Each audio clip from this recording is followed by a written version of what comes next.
Wakati patashika ya Ndondo Cup, hatua ya mchujo ikiendelea jijini Dar es Salaam, taasisi mbalimbali na wafanyabiashara wameombwa kuziunga mkono timu za mtaani mwao ili zishiriki vizuri katika michuano hiyo, kwani kwa kufanya hivyo ni kuwapiga tafu vijana wenye ndoto kubwa katika mchezo wa mpira wa miguu.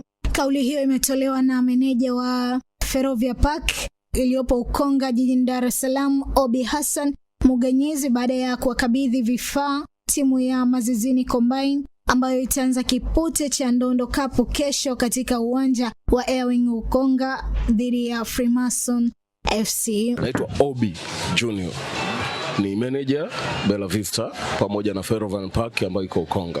Kitu cha kwanza ni kuunga mkono juhudi ya vijana. Vijana wapo wanatafuta ndoto zao, na katika kutafuta ndoto zao lazima wasapotiwe. Sisi kama Ferrovia tumeona fursa kwamba tukiwasapoti wao na wenyewe watakuwa ni sehemu yetu sisi. Kwa majina naitwa Omari Abdalla.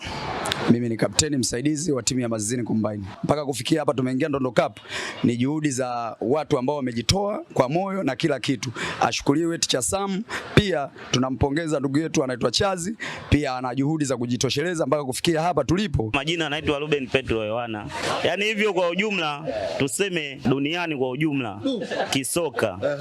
Kwa hiyo hayo mambo mengine naachia kamati ya ufundi, ila sisi kama timu tunaamini tumeshiriki, tunaamini kuna chochote tutarudi nacho.